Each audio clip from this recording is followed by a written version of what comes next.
Hold on, my 3-year-old had to scold me for saying dumb.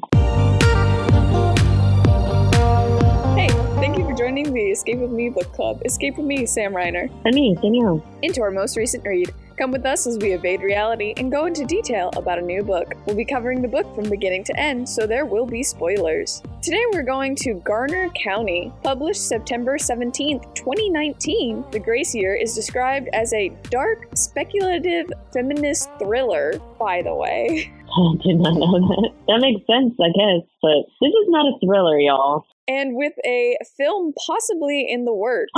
What? I've read this 4 times now, and I did not know that. How does this book stack up to the other titans of dystopian YA literature? Is there enough to let it stand on its own, or will it crumble into obscurity? Not with Danielle here. I will recommend it to every single person that even hints at wanting to read a book. But yeah, I think it's Universal has picked up the options for the film. Oh. So if anyone's going to make the film, they have the rights to it. But it isn't necessarily in production currently. Dang, if only Reese Witherspoon would have picked it up. Her Bookclub books, they're being made into movies and shows left and right. She making bang. I mean, that's the whole point. I respect the hustle. I hope it doesn't get the ugliest treatment. Oh, well, somebody had the rights for like 10 years. And then it comes out and everyone's like, what are you doing? So hopefully The Grace Year gets an actual movie, especially because of Handmaid's Tale, because that's the one that it's very compared to. Yeah. So this is a you pick. So go ahead and tell us how you found it. Honestly, probably book talk.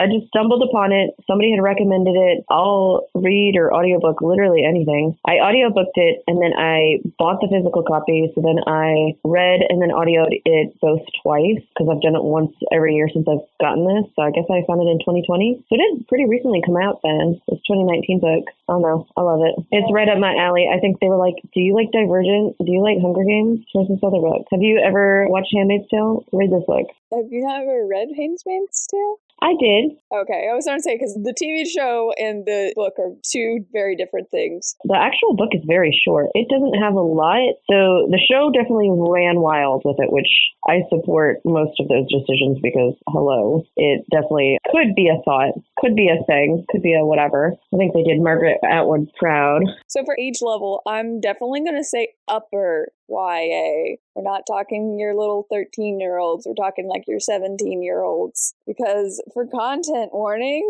Ooh, buckle in. Let's see if I can do this like a car commercial. Language, kidnapping, forced prostitution, child prostitution mentioned, pedophilia, rape mentioned, murder, pregnancy, infertility, torture, animal cruelty and death, sex, blood, cannibalism, suicide, gore, graphic violence, nudity, sexism, homophobia, and traumatic birth. God, you see why I love it. I feel like all my picks are so trigger warning because they're YA dystopians, most of them, or in that realm. Like even the Cinder series, I was like, oh, this is like my favorite series. Y'all, this is so dark when you actually read all the things next to each other. The trigger warnings. I don't feel like the Lunar Chronicles series was this much. I don't know, I feel like this is probably the darkest one you've recommended. Well, Handmaid's Tale. It's dark. It's dark. It is. So yeah, that's why I'm like, I mean, Uglies had very dark moments too, but this is not a lighthearted, it's a feminist piece for sure. Honestly, we'll get into it, but I haven't read Hunger Games, so I can't compare it to Hunger Games, but I read some of it and I compared it to Uglies in that the author kept having main character versus nature. It is such a good theme though, such a good plot device, inner struggle. So to me, it's a mixture of Lord of the Flies. Yeah, for sure. A little bit of Uglies. And then I want to say something other than Handmaid's Tale, because that just seems like the obvious pick. Yeah, the Lord of the Flies, that's a good comparison too. You just know what you're getting into. Yeah, and the only reason I want to back away from the Handmaid's Tale, only because it's similar to the Handmaid's Tale in theme and the end chapters and kind of the setup of the county, but you're not in the county for most of the book. Yeah, so the county is more Handmaid's Tale because the men are in power. It's very religious. They make up whatever they feel like, but then the women have to deal with the consequences. And then when they get to the little island... Oh, I know exactly what I want to compare it to. It's Lord of the Flies meets The Lottery. Ooh. Oh, yes. The short story thing? Yes, for overpopulation because they have too many women. Oh, so true. But also, how quickly and easily disposed are these women? Judge a book by its cover. It's a pink cover and it has a woman's head like from the neck up, and then it has a red ribbon in a braid that becomes blood. And I was like, is this book about decapitation? Well, and they also have, it's very faint, but they have a white flower on it because flowers are a very big symbol in this. I mean, it's a literal symbol that she's searching for, whatever, but it's subtle. You mostly don't see it when you're looking at the cover until you're like looking at the cover. The girl with the blood ribbon. Very dramatic. It's very eye-catching. Eye-catching, for sure. But to go back to your point, here's something I thought about though, and I don't understand why they didn't just do this, maybe because overpopulation, but the men will just randomly charge their wife with something random so that they get executed and they can get a new wife. Why don't they just have multiple wives? That also. That never made sense to me. There's a new crop of girls every single year. There's a new crop of 17 turning 18 or 16 turning 17. You're 16. Yeah, because by the time they come back to the county, almost all of them are 17. Yeah. So there's sometimes I got pulled out of it because I was like, why don't you just do the thing? You have complete control of this. Why don't you just do it differently? Well, and that for sure has never crossed my mind, but now I'm not going to quit thinking about it because there's what, 33 girls. 33 girls going out and only 12, and then turns into 13 men, boys, looking for wives. So those other girls have to do something. The ones that survive, they either have to go be maids, or some of them could go do the hard labor work. That's what Tyranny's wanting to do. There are so many women. It doesn't make sense that the population is this skewed also. Yeah. Because we're all the boys. How do you have so many families that you have 33 16-year-olds? And next year, you're going to have a big crop too. How many people and families are there that you can have this many children? And that goes back to if the county is this big, then why don't you have a second wife or Handmaid's Tale? Why don't you have a handmaid or whatever? That was weird. And then I never understand when the technology isn't to our day, but I don't know. I always get to these books and I'm just like, why don't they just figure out how to genetically make sure they're all boys? It's not that far in the future. I don't think they ever state it. I actually think it's a little behind us technology-wise because they don't have phones, they don't have laptops. True. It's unclear, but also that could be like how the Amish are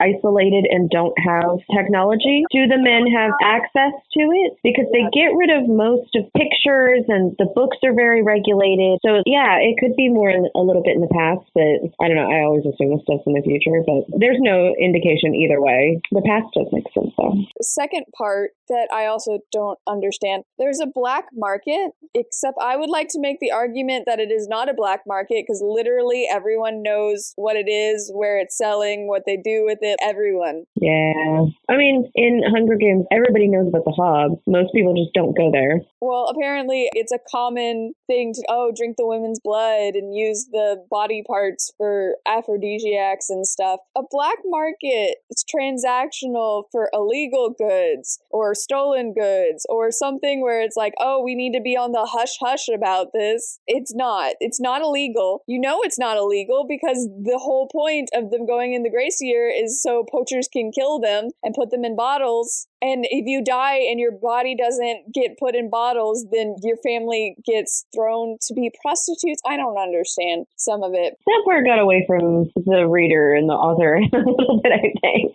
Yeah. It's just punishing women some more. But realistically, I can't imagine as a dad them being allowed to take away my children. And I know women aren't considered as good as men, but how are the men like, yeah, this is the thing? That one was weird to me. That was over the top. The cannibalism could be over the top. I liked it thematically. Yeah. Because my husband has a great rant about the male gaze, and especially in movies, and what the male gaze does in movies is sections off women human. And so they're only like little parts of themselves and not an entire human being that they would have to consider in all their complexities. So they'll just have like these tiny shots of the stomach or the arms or the shoulder or the face. So they just piece them off to make them less human. And so thematically, I can totally see them doing that. But I'm just like, how did we get here? I'm totally behind the weird religion and the women and men aren't the same. Down as in I understand the world building. Yeah. Oh, by the way, speaking of TikTok and YAs, have you ever seen one of the videos where it's like, I'm a main character in a YA dystopian novel. Her name is Tyranny. Yes, Tyranny the Terrible. Her name is Tyranny. That is the most, oh my gosh, I'm the main character in a YA dystopian novel name I have seen. But also, because her family has 4 girls, they have 4 sisters, and it's June, Ivy, Tyranny's in the middle, and then Clara and Penny. So literally, what are you thinking? Yep, this middle one, Devil, hate this girl. Everyone has normal names. Well, and even the antagonist, the mean girl, her name's Kirsten. They're not crazy names. You have Meg and Amy and Jessica and Jenna and Jocelyn and Lisbeth and Betsy, Becca, Helen, Martha, Tyranny. Yeah, there's a few older names. Gertrude, her sort of friend, who's a little weirdo, Gertie, but it's still an old grandma name. Even the poachers,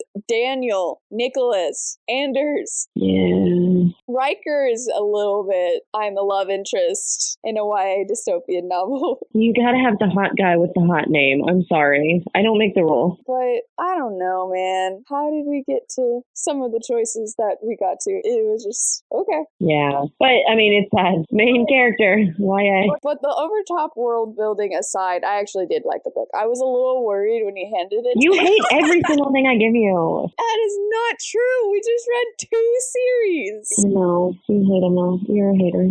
You're the Grinch. I am Max the dog. They're like, Ruff, Ruff, you should just read this. Because I'm so cute. That's canon. That's true. I'm just kidding. You actually have more recently than we used to. Because we had been neck and neck for you hated it, and then I loved it. The current score is Sam 3 out of 4 and Danielle 3.5 out of 5. Are you counting the series as one book? Yes. Okay. But I was worried. I started reading it and I was like, Danielle really likes this book. Granted, that hasn't stopped me before. But I started reading it. It was a long book in that it was more than 400 pages. And to me, that's a long book. But it's this long book and Tyranny starts out and she's not like other girls and she can see through the system, except she can't. And her mom's being like, you don't do enough to get boys' attention to get married. And then like a paragraph later, she's like, stop hanging out with a boy. I know, like trap that man. With the Michael, I don't understand why the mom was not trying to push them being together more. Yeah, that one was weird. Because they were clearly best friends. And anybody who saw any of their interactions had to know that he had a crush on her. It's spoilers. He's very into her. But she doesn't see it because she's not like other girls, which you've clearly not read Hunger Games. Apparently, still in 2024, that should be a crime. But Gail and Katniss, anybody who saw them together and she's so oblivious, she's not like other girls. She's just hanging out, doing her own thing in the woods. And here comes Gail, totally in love with her, catches her off guard. That's Tyranny and Michael. Yeah. The mom not pushing for that, and she's like, well, that's probably going to be Kirsten's husband. You don't know that. Yeah. In the beginning of the book, I was getting the I'm a YA dystopia novel vibes a lot. She is very main character, so you do have to get over that a little bit. And I was worried because there are authors that write characters like that, and that's them the entire book. But this book actually branches out way more. It actually has thematic topics, symbolism that's really good, character development. Our main character has character development. That is an issue with some of these books. It's rough out in the streets. And I like the journey she went on. Felt like she was maturing, like she was growing older. And we'll talk about some of the stuff she figures out in the end, but it was just where she starts off from to where she ends up going. You can tell that she's really growing up and seeing the world differently than when she started. But she also doesn't do a full 360 where she's not the same character, because I hate that. When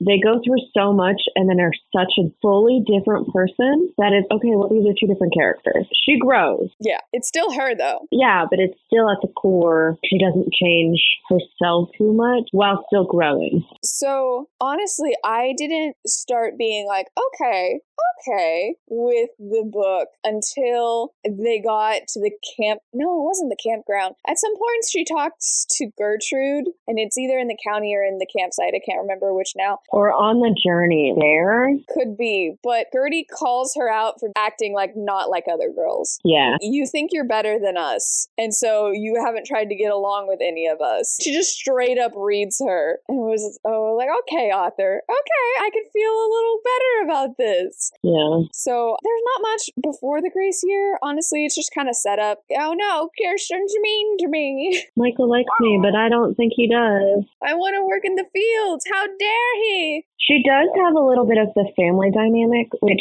it's basically just her and these 32 other girls for most of this book, because they do that little Island Lord of the Flies thing. But you do get a good setup with both her parents and two of her sisters. I mean, the little ones you kind of are grouped as one person because they're very similar. Yeah, they're basically Kitty from Pride and Prejudice. Yeah, they're just little kids. That's running around being your little cheerleader, but not really in the plot. Yeah. So she has two sisters, June and Ivy, the older ones, that have already gone through their Grace year. They both have husbands. They made it back to the county. They both have little scars and different things. June came back just as sweet or sweeter than she left. Temperament-wise. Temperament-wise. There is cannibalism in this book, so you have to specify. Well, we don't for sure know what June partook of in her Grace year, because they're not allowed to talk it. It's Fight Club. All these girls and all these moms and everything, they have this big secret, and so for a full year they're missing and come back, and some of them are missing fingers, some of them are missing earlobes, random body parts, and it's just not talked about. Ivy came back and she got her husband, and she's the one pregnant, with June being infertile potentially. Or her husband. Yeah, but I mean, obviously the women are to blame, because obviously that's just how that works. But how do you have rampant infertility and have 33 16-year-olds? What is it, 45? Because the boys, they're all 16 too. Well, I don't know if all of them are 16. They're of marriable age, as we find out, because one of the old guys. Okay, well, at least Michael, there's 34 16-year-olds, at least. And that other guy that Kirsten ends up marrying. And so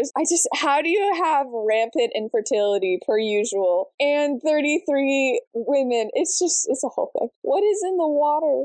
Is this like The Sims, where if you eat strawberries and listen to pop music, you're going to have a girl? I don't know. Because they're a family of 5 girls. So many. Which is so many. And no boys, obviously. But she doesn't really have any friends, so we don't really know how accurate. A couple of the girls are like, well, my sister from last year, a few years ago, or, I've got little sisters I've got to protect. So nobody ever talks about having a brother. Michael's an only child. He's a boy. That scary dude with the birds doesn't seem to have any siblings, unless I missed one. So it seems like you either get one boy, and you're done, you're good. 3 to 10 sisters. Yeah.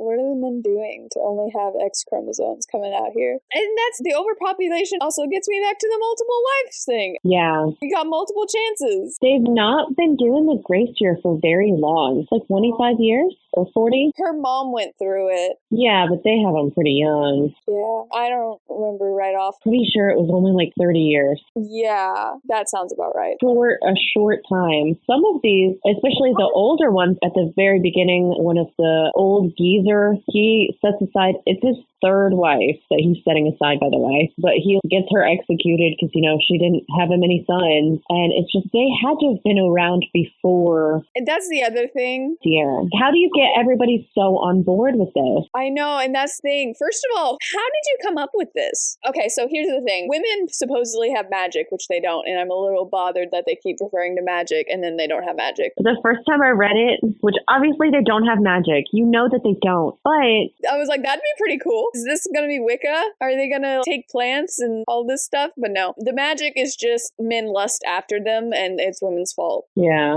So the whole point of the Grace Year is to get all their magic out, which is stupid by concept because men still lust after them. And they always claim that they have magic just to be like, whatever. Well, it's to make them come back so broken that they will follow the rules so that they don't have to die or get put back in the wild or go be a prostitute. Literally, once you're back in the county, they own you. How did they set this up? The guy walks in and is just like, hey, I know what we can do about overpopulation. And the board just like looks at him and he explains, picture this. We send all the 16-year-olds. Why 16? I do not know, but we send all the 16-year-olds, maybe that's his favorite number, and we put them in a campsite. We'll have to build a fence and some other stuff and actually make sure there's food there, but what if we put all of them in a campsite and we leave them there for a year and then someone else builds on that and he's like, I like that, that's really good, but what if we get the sons of the prostitutes to wait around? Let's make this an island. You know, that would be even better so they can't get away. Oh yeah, that's really good. Good job, Ben. So we're on an island. They're in a campsite, but on the outside, the prostitute sons are going to wait for them and then murder them. But they're not just going to murder them. They're going to chop them up into body parts. Oh yeah, that's really interesting. Good idea. Skin them alive, some of them, if they can. We'll tell them that they do it so they can keep the magic, and the more pain that the women go through, the more magic they said. Oh yeah, that's really good. That'll scare them. And then when they're done, we'll pay for them to leave and they can run off and be on their merry way. Oh, that'll also help with population. Great job, guys. You're doing so good. But then they'll take the bottles and the blood and they'll bring it back here so we can eat their body parts. Yeah, let's go with that, you know, and we'll tell them that it's an aphrodisiac and a youth potion. Oh yeah, that's really good. All right, let's draw up some blueprint.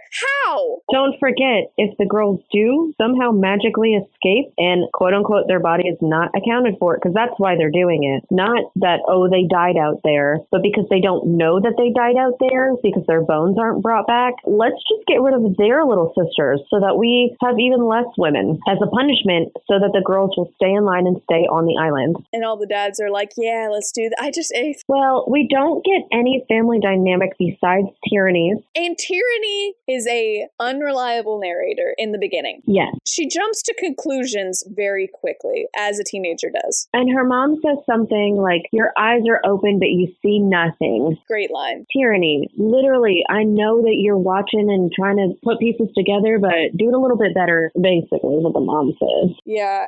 So we get that family dynamic. And then you also kind of see Michael and his dad, but of course, because are they the preacher?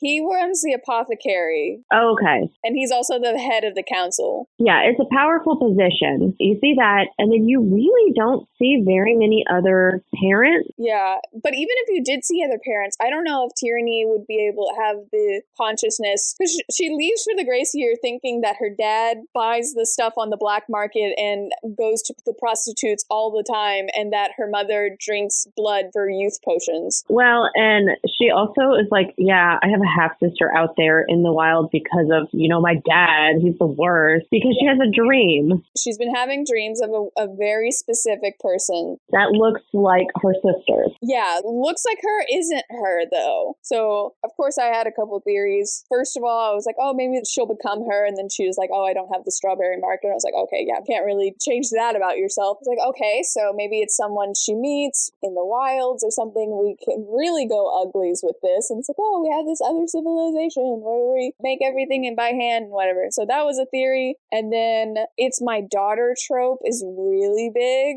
Yeah. And so there were those options where, okay, it could be the sister, it could be a friend / lover that she meets, or it could be like her daughter. Yeah, she fully thinks it's her sister. Yes, in the beginning. In the very end, she gives birth and it's a girl, and then she has the strawberry mark on her face. So it's the daughter. Yeah. That she's been dreaming about that will bring an end to the Grace Year. But yeah, there's this whole big thing about, oh no, I'm getting a veil. Who will it be? Will it be the really old man? Will it be the creepy dude with the birds? That's going to be super abusive, just facts. Or a couple other people, which by By the way, at one point she's like, every year there's a wild card. I wonder who it will be. Girls do. Someone doesn't realize they're a main character. But it ends up being Michael, and then she's mad at him because she wanted to work in the fields. It would be different if they got married and she just lived in the county right then and there. He claimed her, whatever, terrible. She had other plans for her life and he trapped her. No, she's about to go for a whole year with no adult supervision with the mean girl who thought she was going to be the wife of the most important guy in the county, or eventually would be the most important guy in the county. He basically signed her death sentence and he didn't think anything of it because obviously he's a boy. Doesn't have to think about those things. Yes, but I see why she's mad. I know she just wanted to go work in the house or whatever, and it's like Katniss is like, I'm never getting married. I don't want to get married. It's this big old thing from Hunger Games, obviously. But it's such a big no. You took away my choices. But also in this specific case, he literally did set her up to be bullied even more, to be a target, and nobody knows what happens with the Grace here, but nobody comes back fully whole. Something happens out there with the magic or whatever, poachers and everything else. He knows. He's like, oh, I'm protecting you. I give you a veil. I actually do love you. I've been trying to keep it a secret, which no, you didn't. She's just an idiot. Yeah. Her being mad, I justify. So here's a layer that I also appreciate in this book. The author does a really good job of making complex characters, and even though Kirsten's a mean girl, you kind of understand why all of them ended up a little bit like they did. And so that's really good. I'm glad they don't just make Kirsten an unrepentant villain. She's not great. She literally is like, I have magic and I'm making you guys kill yourselves. Yeah. And throw yourselves to the poachers. Haha, isn't my magic great? Don't you want to join me? It's a whole thing. I'm all powerful. Look, I'm in charge. But one of the layers I really like is they put the girls in these extreme situations. And like Lord of the Flies, things start unraveling and being rough and whatever. But the girls in the county are taught I'm lesser than, women are inherently evil, Eve is the worst. You know, the born into sin narrative that some religions have. So you get the county, you know, you get the brainwashing and whatever. You get sent out into here. And being sent out to here could theoretically be liberating, which is what Tyranny is like, hey, we can make this better for ourselves. We'll have water barrels, we'll have this, that, and the other thing, and, you know, we can survive in the wild. It's good. But through the clash of a lot of things, there are moments where Tyranny looks at what's happening around them and what they are causing themselves to do, and she goes, wow, maybe they're right. Maybe women are terrible and need to be controlled, or they'll kill each other, like we've seemingly been doing. And so that's such a good layer to the breaking them down, that it's not just, oh, I might get killed, this is scary, I'm having trauma. It's literally rewiring the brain to be like, oh, women should not be trusted. Yeah, it's a rough year of all of that. They're taking their core beliefs, because I think Kirsten fully believes in the magic. She is manipulating it and using it to her advantage, but most of the girls, including Tyranny, even though Tyranny doesn't think that they have magic, she still questions it. She still thinks that they do. And for Kirsten, she's such a good antagonist because she does believe. Well, you kind of get the vibe she believes, because if she doesn't believe, then what is this for? But if she does the magic, you know, she can go back, she can be a good little wife, it's fine. But there is a moment where Kirsten says something kind of offhand to Tyranny, and you get the vibe of, I'm doing this out here because when I go home, we won't have power, basically, when we go home. So in a lot of ways, she's also seeking that freedom, that liberation. She just doesn't know how to go about it and then still be able to go back to the county. Yeah, there's so many layers with all of these girls, which, I mean, you only have about, I think, 10 girls that you actually, they're named, they have sort of personalities, they're actually characters. But for these, like, 33 start of the year girls, it's a lot. It's a lot. it's a lot to see so many layers between how much they do and don't believe and how much they're willing to follow just so that they can follow and be done with it and come back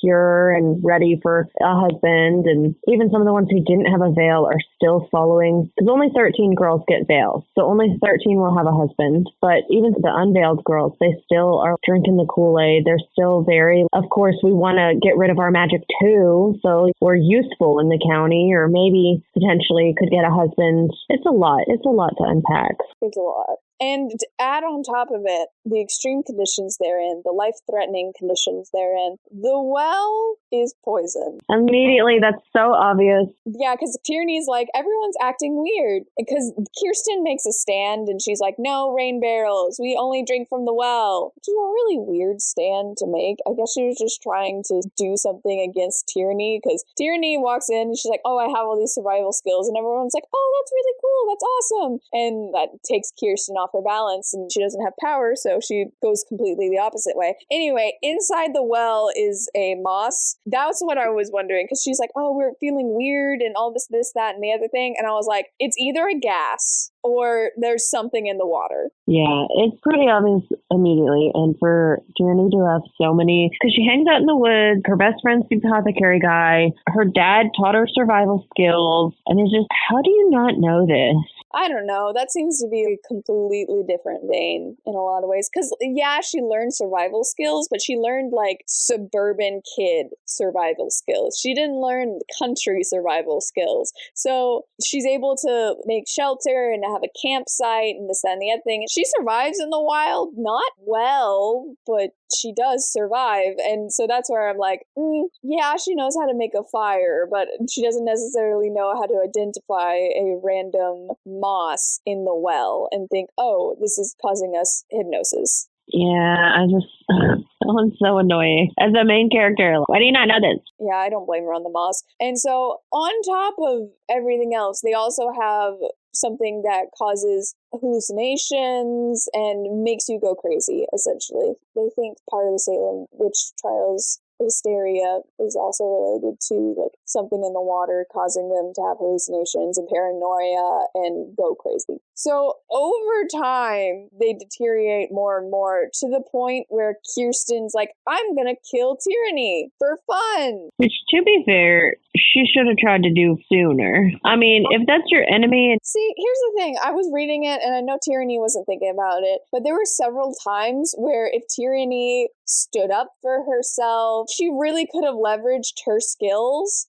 to become the leader. If she had just given Kirsten some power so she feels in charge. But it's a lot of social skills and politicking that she just doesn't know because she's a teenager that was taught how to make fires and hung out with one person apparently her entire childhood. So it was a little rough. Not in the writing or whatever, that was realistic, but it was rough for me to be like, oh, Tierney girl, you don't even know. Well, and she gets a small little group. She got most of the group in the beginning. Because Kirsten's like, hey, all the veiled girls come over here because they have beds, because they're in a kind of cabin thing, but they're missing some of the mattresses and all of this. So she's like, nope, the veiled girls come over here. And not even all the veiled girls go over there. Yeah. It's a whole thing. But over time, more and more start going to that side, start finding their magic, start exercising it out. And here's where we need to talk about Gertrude. Oh, Gertie. So something happened with a lithograph, and I was a little confused because a lithograph it's like a print. It's like, stamps. Yeah. Yeah, it's stamps. You do this whole process and you turn a drawing or something into a stamp where you can print it on things. And so I was just, why a lithograph? Anyway, that's totally beside the point. But it's a picture, something with a lithograph. Gertie got punished by having the skin on her knuckles taken off. Yeah, they just kept beating her or lashing. Okay, now I have a question. About her knuckles? Yeah, they're scarred and stuff, so they're not actively bleeding, but I think it's just calloused over. Something, but it's still pretty rough. Okay, so you can but it depends on the type of injury and the extent of the damage, which we don't really know because she wears gloves. And I don't think they have surgery. Well, I mean, they wouldn't give her surgery to fix it or anything, so I was just curious. But that's all we know. It kind of gets hinted at that, oh, Kirsten was actually the one with the lithograph. It was her dad's or something. Yeah, Kirsten's dad's. And so Tierney is super pissed off about that. She thinks it's super unfair that Kirsten's walking around being rude to Gertie, just evil, whatever. She scalps her at one point? Evil. But also I thought Gertie was dead, and then she wasn't dead. Hey, Gertie's alive. How? I guess it depends on how you scalp somebody, but it's just horrible to Gertrude. And Gertie's like, I don't want to talk about it. I don't want you to get involved. I don't want you to say anything. It would just make things worse. And so at some point, Tierney, it's like, I know it's your lithograph, Kirsten. I know you're the problem. And she's like, you think she got in trouble for the lithograph? And then you come to find out that, well, you hear Kirsten's side of the events, and then you hear Gertie's side of the events that clarified. Apparently, Kirsten and Gertie were a thing in that they would hide and kiss each other. They got caught at one point, and so Kirsten threw her under the bus to save herself. And it was like, yeah, Gertie forced herself on me or whatever. And so she's the sexual deviant. And so that's why she got in trouble, because the county doesn't know why she got in trouble. They just said transgression or something like that. It was pretty vague, so no one really knows. Depravity. Yeah, I think that's right. It was. Tierney is making a real effort for her. She feels really bad and whatever. And so that's why it's heartbreaking when Gertie goes to Kirsten's side, because Gertie's like, oh, we're friends again. Kirsten and I talked about it and we're friends again. And you're just like,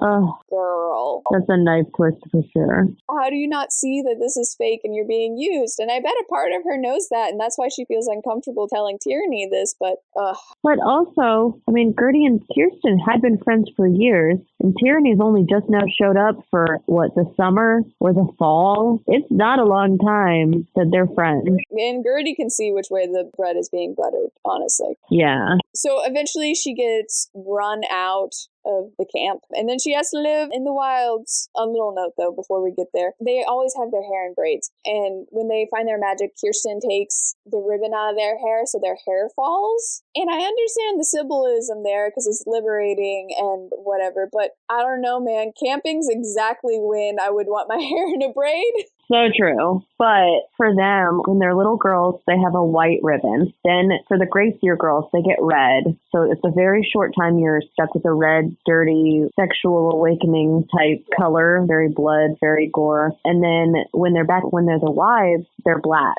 They have black ribbons. Their hair is literally always put up and out of the way. So you can't hide your magic and you can't hide your expressions. So the men can always tell what you're thinking. That's literally why. So it is a nice, very powerful symbol. But yeah, no, your hair tied up. You all have long hair. Yeah, because they can't cut it either. No, if it's cut, it's a symbol that your husband punished you. Yeah.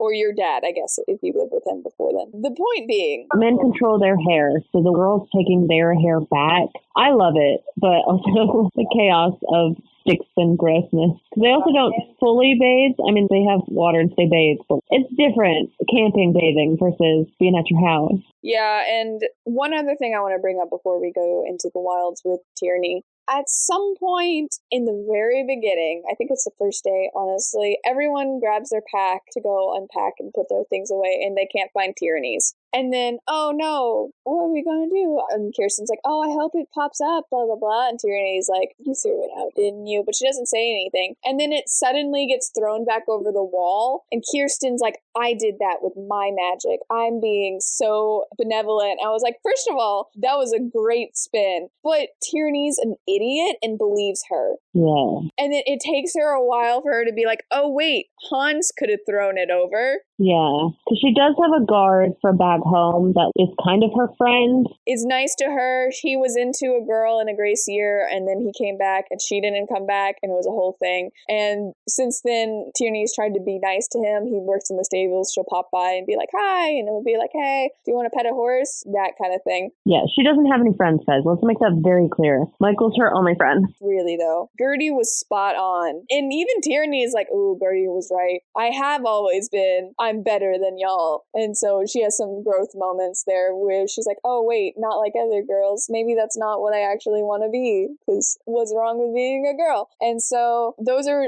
two pretty big scenes before she gets thrown out. But she goes into the woods and whatever, and they don't want to go into the forest, or I don't know what biome this is, honestly, but they don't want to go into the wild because ghosts. We're not talking about the Gracier. They sure talk about the Gracier. I know. They got permission from, I think, Kirsten, but to talk about the Gracier while they're in the Gracier. And I'm sure other years also did the same thing. But they had all heard little snippets, little rumors from like a sister, a cousin, a mom, nothing like real. Well, obviously she came back without her ear, so obviously the poachers reached through the bars and tried to get her ear or whatever. Different rumors. Yeah. Although when Tierney gets there, there's a tree that has appendages, and she's like, oh, maybe we just do this to ourselves. Yeah, but it's not her first thought. Her first thought is, wow, the poachers, they're making sacrifices to the poachers and different things. And then she's like, oh, wait, no, it is us. Yeah. Are we the problem? So she also makes this weird poacher friend that she was in the wood and the poacher catches her but lets her go away. And then later on, it's a whole thing with this random poacher that's not killing her. But this is what got me here, because I thought, first of all, you're like, oh, the poachers. And you're like, okay, so maybe they're these people that live off the land and they're an inevitable. Maybe they're very superstitious and whatever. And then they go along the trails and stuff. It's like, yeah, that would be really hard. I'm glad they have guards with them, although the guards don't really do anything, so pointless. But then they get to an island, and I was like, okay, why can't you get rid of poachers on the island? That's really weird. And then she makes a hole in the fence to try to get Hans's attention. And her thoughts are literally, oh, a poacher will see the hole and go tell the guards so it can be patched. And it takes her another season to realize that the men of the county are totally fine with the poachers. In fact, you come to find out later, they're paying them. I was just like, what? The men of the county are terrible. Yeah, and so I had 3 theories before winter, and it's one, the men from the county are poaching, but no, they're actual poachers. But the poachers are mostly sons from the old Gracier girls or anybody who's put out in the county, and then they become prostitutes and then have children. So they are still technically distantly related from the county. They're still sort of county men, but they're not. My 3rd theory was they're not really poachers, but they're making it seem like that. But I mean, that was kind of a whatever. But yeah, I got it. My 2nd theory was men of the county pay the poachers to do this on the not so black market. But it takes her so long to piece that together. And he's like, oh my gosh, they're working together. You literally made a hole so the poachers would tell the guards that there's a hole so Hans will come and patch it. Tyranny. Anyway, she finds a spring and it's clean water. And as she's drinking clean water and not the well water, her mind clears up. Well, and she's also starving. She's hallucinating because of the well water. But then Kirsten was like, you're not allowed to eat food. Yeah, so she literally has a single half of a potato for like 4 days and gets in trouble for that half of a potato. And then is kicked out into the woods and has no food. She's not really a hunter. She don't actually know what she's doing. Because giving a woman a weapon in the county, I'm sure her dad didn't even... Nope. Wasn't allowed to go that far. Yeah. And so she finds a spring, she eats a couple of mollusks and whatever, and she's just really hungry. She's barely surviving. And one time a bear almost mauls her, but someone throws meat to lure it away. And then, okay, I have a question here. She's been in the woods for weeks, sleeping in her cloak. But for some reason, just now, when she laid down, she realizes it's kind of bumpy. It's because the bear ripped a seam in it. Did it? Yeah, because it's literally trying to get to the seeds. She just doesn't know that. Or at least that was always my take. He could also just want to eat her because it's probably also starving. Yeah.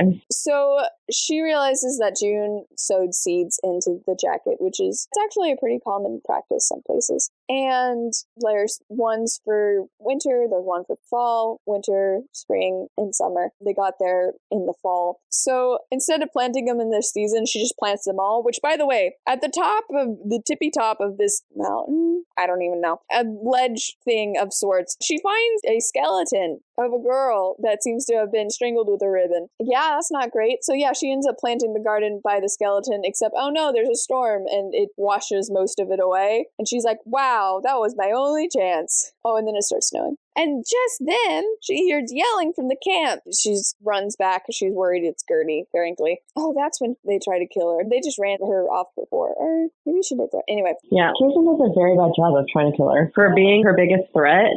Granted, she is under the influence. But yeah, they're just about to throw Tamara to the poachers to be like, this is how you can get your magic. I don't understand why we're listening to Kirsten because, oh, I'm so benevolent and should be the leader. I'm helping you find your magic, but also I'll murder you for fun. Like, that's what happened to Amy, who was helping with one of her plans. She gets killed, and Kirsten's like, yeah, I made her do it. I made her kill herself. And I'm just like, y'all, she's the threat. They don't see it, and also in a culture where they're used to being controlled, they need somebody to be in charge of them. They do. It's just, you could have picked a better one. Well, and they see hanging public executions pretty frequently. Yeah, they're made to watch. Sometimes, probably less than that, but it's a lot. And all the women have to watch. Them following Kirsten made a lot of sense. Like little sheep. It's fine. Ugh, you could have picked such a better one. So she ends up saving Tamara, but Kirsten's like, actually, I saved Tamara. You caused the problem. She switches it back around on Tyranny, runs off on icy water. There's a poacher behind her. She uses her weapon, I think she gets the axe,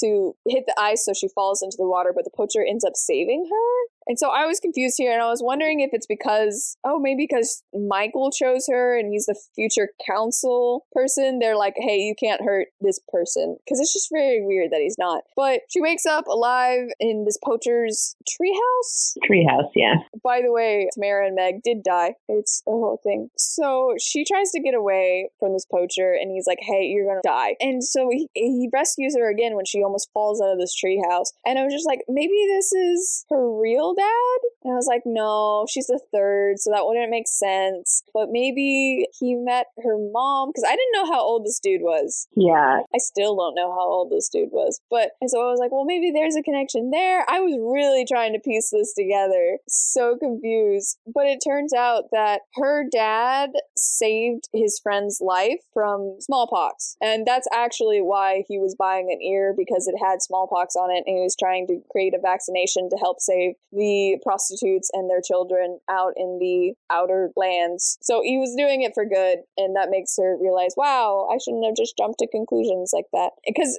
she says something like, oh, I know you're a cannibalist, and he's like, is that really what you think of me? And she doesn't piece it together that maybe that's not what is happening here. So, but his dad is a poacher too, because his mom was a Grace Year girl, but he also, this is the dynamic, you literally have one boy or all the girls, and his mom, he has a bunch of sisters, but they're not his sisters. She takes in girls from the county that get exiled. So he's also an only child. Yeah, the only biological. I guess what's his name has a brother, or had a brother. Which I get that it's like, oh, we don't want you outlanders, but I'm just like, there are so many men. There are so many poachers. We could have, Puts the poacher boys back to the county if you want to punish women. It's a whole thing. Take away their sons and make them be raised by the county. I don't know. The dynamic is very weird for them all to be sort of related. Yeah. So that's the reason he's saving her. It's like, I feel a debt to your father. Oh, you a favor. Like, this is like the third time he saved her. Yes. But she doesn't fully understand, because I don't know if she thinks Anders is the one doing the meat thing with the bear, but that for sure had to have been Riker. I think it was Riker. Yeah. I think she thought Hans did it. But this is the point where he reveals the setup between the poachers and the county, where if you come back with a girl, they'll pay you a huge amount, and then you can take your family and leave. Yeah. Into the unknown, as you do, because they literally don't know if there's ever civilizations or places or what it's like outside of their little area.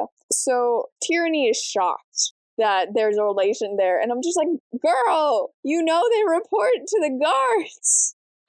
But over time, they get to know each other, swap stories. Tyranny learns more about the outskirts, and come spring, she's still healing, building her muscles up, but she starts pretending weakness Like, she's not able to do something, and she's like, oh, I'm doing this for security, I make sure I have food, water, shelter, I'm surviving this way. But also, like, she's starting to have feelings for this dude. Like, she's scared of him, but she also is Stockholm Syndrome. But also, he did legit rescue her like 3 times. It could be a little Stockholm Syndrome-y, although he's not keeping her captive. I don't know. It's a weird situation here, but Riker's keeping her secret so the other guys won't kill her. And this is where Tierney puts together that there's a curse, quote unquote, that if the poachers go through the barrier, then they get cursed, and they get cursed with smallpox, which I just have questions about, because the girls don't get smallpox, but her father's just now developing a vaccine to help with that. So it's not like they've all been immunized. Yeah, they haven't been immunized, and they don't talk about inoculation, which is what they used to do in the old days, where they give you smallpox, but from a weaker strain, and if you survive that, you can survive, you have the antibodies, and you can survive a worse one. So they don't talk about that, and smallpox causes scarring, so you would definitely know if someone's had it. I think they're just banking on the Native American, whenever Christopher Columbus and all them came over here, where they literally brought diseases they didn't know that they had. That they were immune to, but the other people weren't, yeah. Yeah. I don't know. But also, they're all from the same general bloodline. Yeah. So that also doesn't really make sense. It's very confusing. I don't know how the curse works, but she starts getting really attached to him, which at this point I'm like, how old is this man? This girl is 16. How old is this dude? It's never said, and probably for the best, but this ain't his first grace year. Yeah, at the very youngest, he's 17, but that's the very youngest. I get the feeling he's older than that, but yeah. No, for sure. That's what I'm saying. Anyway, it gets to the point where they start making out, and the first time they ever start making out, because this is a book, Anders catches them, who's the friend that the doctor saved, and Riker's like, hey, don't worry, we're gonna go to the desert and be together, and she's immediately like, we did not discuss that, and it was just like, girl, where did you think this was going? You have 2 options here. You either leave Riker and go back to the county, or you leave with Riker. I don't know. She got very upset that he didn't talk to her about that at first. And I'm just like, I don't know if Anders bought it. I feel like you can be like, anyway, it was a whole thing. I know. I mean, to be fair, she literally got mad at Michael for trying to do the same thing. Well, you're mine. I would have been more understanding if she was like, I don't want to do the thing. But this book doesn't have chapters, by the way, which I hate. But it has page breaks in between sections. And it's a page break. And then she's like, yeah, I'm doing that. I'm going to get married to him. We're going to go into the woods. And so it's hard to take your outrage seriously when you just immediately flip-flop to the other side as soon as you think about it. But Anders seems to listen, but is like, hey, Riker, let's get hemlock in the morning. That's sus. Let me get you away from your girl in the morning very early. And this is where she learns about hemlock, and that's what's in the well, and this, that, and the other thing. And of course, the morning comes, Anders comes over and is like, hey, if you don't leave, I'm going to tell the other poachers, and I would rather see my friend dead than with a girl from the county. It's so rough. So she leaves and goes to the encampment again. She's stuck there again. And it's rough. She's been basically with Riker for months now, like 3 months or something like that. And it is rough. A lot of the girls are gone. Everyone has embraced their magic. And Tierney's able to convince Kirsten that she embraced her magic because Kirsten helped her. And I was like, that's a good politic move. Yeah. As long as Kirsten is in control, that's where she was going wrong in the beginning. She was trying to fight against it with logic. And it's like, you can't fight logic with power. With power, yeah. But things start turning around. She makes irrigation for the girls. Because she was in the woods so long, she says that she can talk to ghosts. So she uses that to try to help the girls to be like, oh, you can't drink from the well. You have to drink from the spring. She makes a little spout so it comes down. And then she finds that, oh my goodness, my garden has actually grown. And so she's able to get fresh produce to the girls, and so they can eat better because they're running low. And so things start to get better. She starts taking care of Gertie because the area that she was scalped, her hair is infected. So she starts caring for her. But as it gets better, it also kind of gets worse in that in the middle of the night, Tierney's braid keeps getting braided weird, and she thinks it's Kirsten trying to mess with her. So that keeps happening. And then whenever she goes to the cliff to get food and stuff, the skeleton keeps getting repositioned. So the things are getting better. Like, the girls are helping out around the camp. I guess this is the thriller part of it. There are a couple of moments where it's kind of thriller. Because I would not classify this as a thriller book, but clearly somebody in marketing did.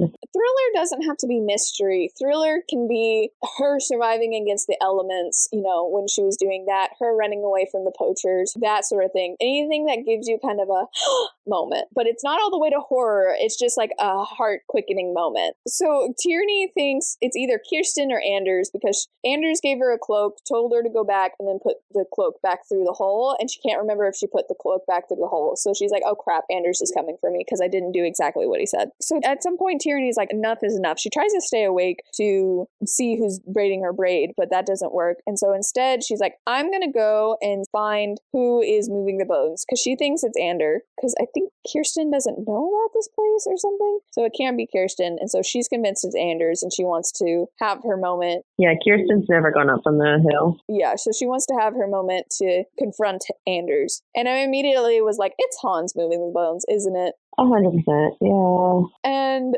well, she passes out. She does something weird and she falls asleep on the side of the cliff. But when she wakes up, she finds that the skull has black lilies in the eyes and blood on the mouth. And then back at the camp, the word whore is written in blood.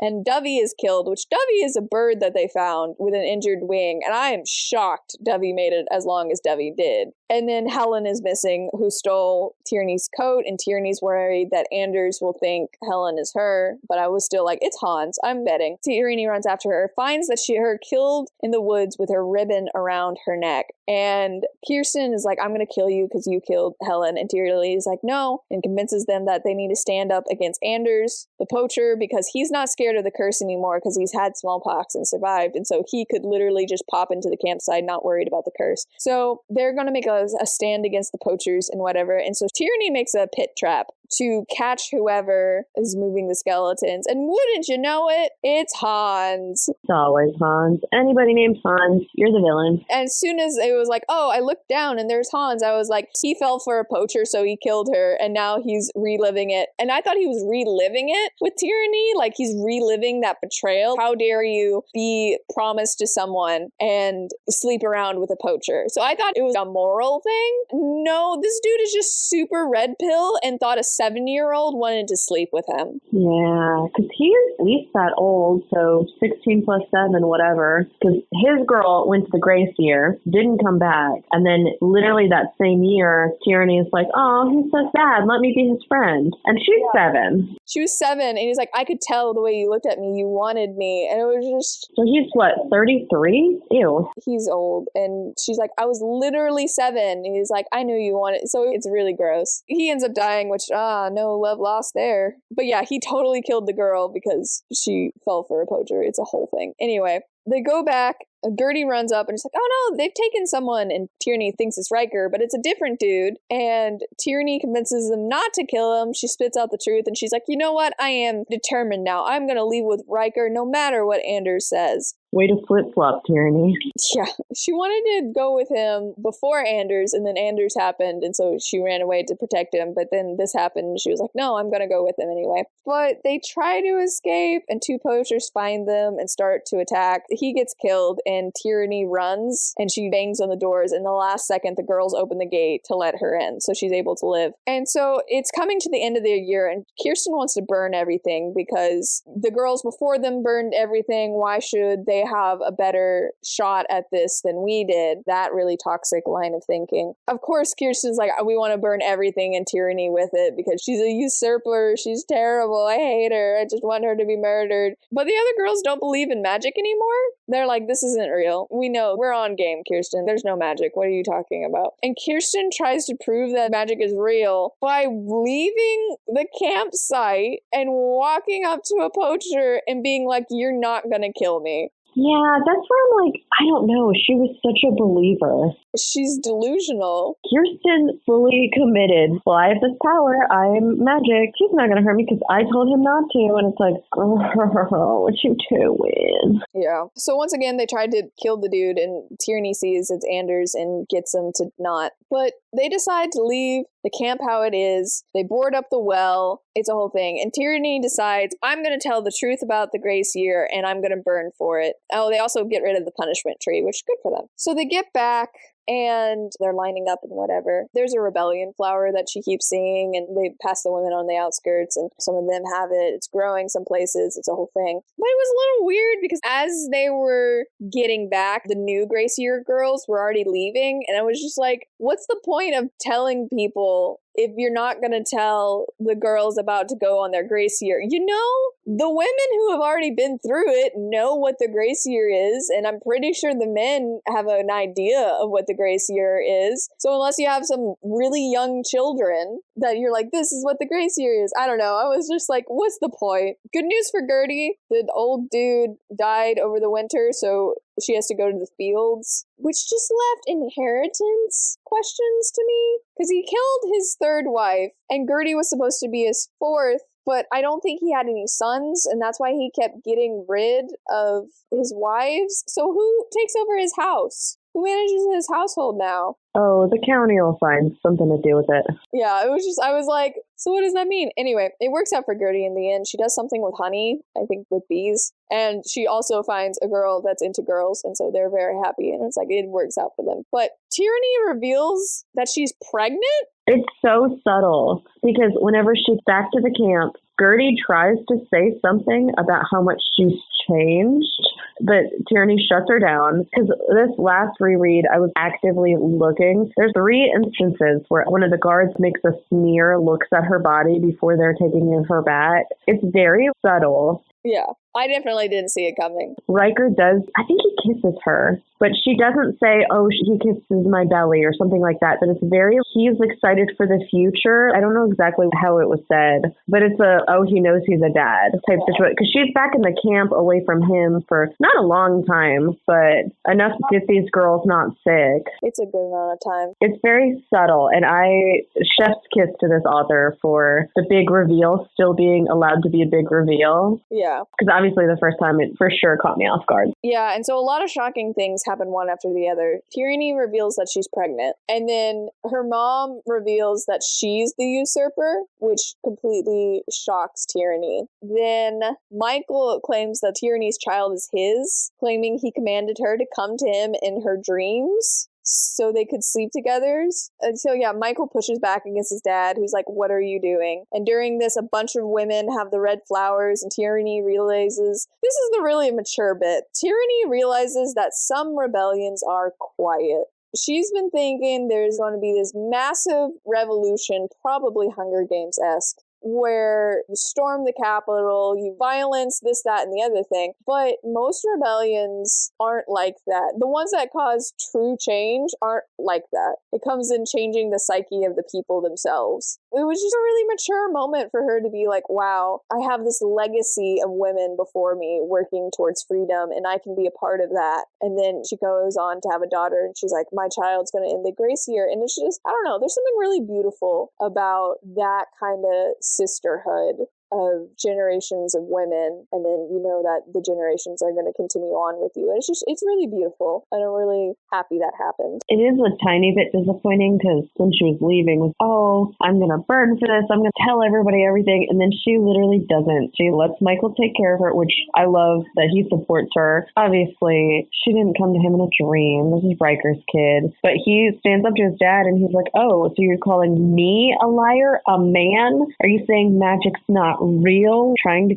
call his dad out on it. Yeah, because I have a feeling Michael also knows that magic isn't real. For sure. Dude actually has his eyes open and is seeing things, unlike Tyranny. So you get that, and so you get bonus points for that. But he does banish Laura's younger sister to the outskirts because Laura drowned, so they couldn't recover her body. So we're not there. I know. But he literally can't fight. You can't go too far. You can't radicalize yourself. It's a whole thing. Well, because he's also just barely becoming the apothecary person or whatever, being on the council. This is his very first toe into, and his dad's not dead. His dad can continue to be in charge as long as he feels like it. So to get to change, he has to follow some of the rules. But it's so disappointing. And Tyranny literally says, hey, don't do this. And he's like, I've used up all my goodwill on you, so I gotta do this. And that was a lot of goodwill, to be fair. Yeah. it's hard. She reveals to Michael that this baby was made from love, consensual. And so that really messes with him. And he's so emotionally intelligent. He goes and chops wood very angrily. Hey, it's better than being out in a storm because you had a fight. Oh my gosh. In the rain.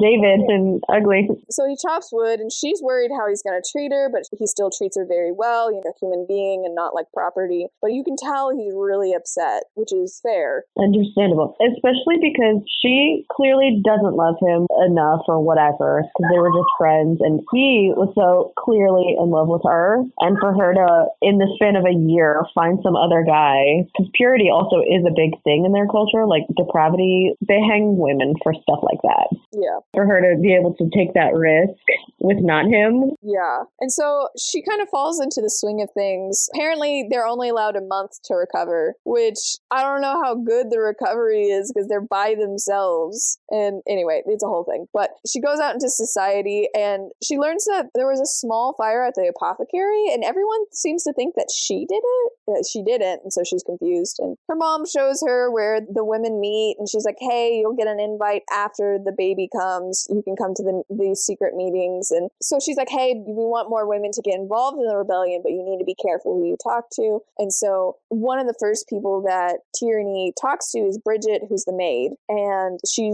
shows a flower of the rebellion, and Bridget smiles, and they seem to get along better because of it. So it was like she's part of the rebellion. And Michael comes home and is like, hey, reveals that he's the one that set the fire, and Tierney thinks that it was for her and the women. He's like, no, that was for me. That he wants to change and go against the traditional ways because he views them as disgusting. And I think that's pretty powerful and way more hopeful than, oh, I burned that for your sake. For him to be truly pondering the society and personally wanting to change for his sake. It'll change the women's life, but in a way, I guess you can view that as selfish because he doesn't care about the other women. He just says it's for me. But I don't know. It feels more powerful when someone says, I want to change for myself. That's pretty powerful. But oh yeah, I'm a Michael stan for sure. He does what he can with what he has. Yeah. And is it enough? No. But also considering he's doing kind of the same path as her dad did. Yeah, it takes time, and do whatever you need to do to make it a little bit better. And the book ends with her giving birth to her daughter and being like, oh my gosh, that's my daughter. And from her dreams that she'll go on and stop the Grace year, which by the way, there were a lot of hints that the mom was up on game, encouraging her to dream, which I don't know how the dream thing works. You're not supposed to dream, and if you dream, you get punished. But how do you not dream? I don't know. I didn't understand that really. But the mom encourages her to dream. She lets her hang out with Michael and the dad and do whatever. She gives her advice like always drink water from the source, find a spring and whatever. And so there's a bunch of stuff, but yeah. And there's a little bit of a powerful moment there where they're about to pray that she has a boy. She's like, no, pray that I have a daughter. Has the daughter. Pretty powerful ending. General thoughts. Like I said, I was worried going in. I've read books where not like other girls, and then they're like that the whole book. Is really annoying. But like I said, Tierney has this whole character arc where she broadens her horizons. She talks to some more people, a diverse group of people. She understands how they're working, which helps her understand how society works. And I don't know where she got her ideas because there's no books or movies or anything, but it's not like a TV show. It's not like the movies. It's not this grand rebellion where everyone gets up and rises over and takes the power structure, because if you don't change people's thinking, you're not actually going to create change. And so, I don't know, it's really, really deep and profound. And I feel like if a teenager read this, I think this would be a great book to help the teenager reading it, the audience, mature as well, to be like, hey, maybe I'm jumping to conclusions too quickly. Maybe I'm being a little bit of a pick-me or not like other girls, and we're all going through the same thing, so maybe we should help each other. I don't know. It's really good. I have this weird thing where I feel like YAs and midlits need to teach their readers a lesson, unless it's something super fluff and it's just for entertainment. That's different. But this one has a really good message, I think, to help a teenager prepare for life. Oh, yeah. Themes and the symbolism and everything. I feel like this was written to be taught in school, kind of along with some of the classics. I mean, not specifically for that reason, but Handmaid's Tale, Lord of the Flies, they have very similar learning curves of testing against society and the subtleness of it. Yeah, you could totally turn this into literature with a capital L and really dissect it. There's a lot here. One question for the author. So this is a standalone book, and I'm just curious if she had to, if her publisher came back and was like, hey, this book you wrote in 2019, so forever ago in the publishing world, but this book you wrote, we want more of it. So if she had to write something and continue in this world, I'd be curious if she wrote a sequel or a prequel. Which one would she do? Well, she could do very easily the prequel of the first year or maybe the second year. That way some of the rules are established. Or her mom's year. Yeah, or her mom's year would be a good prequel. Ivy, June. But then you can have a sequel and it can be like the little sisters, like Clara's year. And then, of course, you have the big one with her child's year. It could also be literally the very next year of the girls who come to the camp because they don't know anything because they just vaguely see the girls leaving. Or you could write it from a different perspective. Like you could write it from maybe not a poacher's. That could probably get really graphic. I don't know, from a woman in the outskirts or a laborer woman. You could do something like that. So I guess you can write something that's kind of concurrent as well. Or 100 years later, how has things changed? I don't know. There's so many things that you could do. So I'd be curious if she had to, which one she would write. Man, I wish I was in my fan fiction era. I'd go find some little spin-off. I didn't think of it before, but yeah, why is polygamy not a thing? I'm so confused. What do we do with all these extra women? It doesn't make any sense because it's also kind of religion-based. It doesn't specifically say it's the Bible, but very clearly with the Eve stuff, it's at least that. By the way, the Eve story is that Eve ate the apple and forced Adam to, but then she got her magic and murdered her whole family? Yeah, they also talk about Eve a lot, way more than God, because I guess Eve is the god, is not the god? I don't know. It's like the goddess. I really don't know. So I guess that. Rating. I'd give it growing up out of 10. It's painful, it's awkward, it's eye-opening, it's tiring, but it's for the best in the end. I would give it going into the woods and coming out a mom. I don't know. Mine are never good examples. Mine are never good analogies. The message gets a little off mark. Becoming a mom out of 10. Yeah, because honestly, she cared about protecting her sisters, but not enough not to run away. And then as soon as she was back in the county and she's pregnant and whatever, she's like, okay, well, I can't actually die for this. I can't kill his baby. Like, can't be the reason that I'm not a mom kind of thing. Yeah, because she straight up was like, I'm going to burn with this child. And then she feels it kick at one point. She's like, I will do anything for this child. Yeah. And she's like, oh, this is the last piece of Riker. But like, part of me was like, maybe she needed it to become more real. But yeah, I was just like, girl, we're gonna die with this baby. Yeah. But it kicks and she's like, oh, I'm a mom, actually. I need to care about the next generation and helping all the girls and not just being rebellious and saying my piece. And being the main character, basically. I'll let my daughter be the main character, basically, is what she implies. Yeah, I'll raise her to be good and whatever. And you're just part of this chain of history and legacy and womanhood. And I don't know, it's good. I like it. Read again. Yes? Yeah.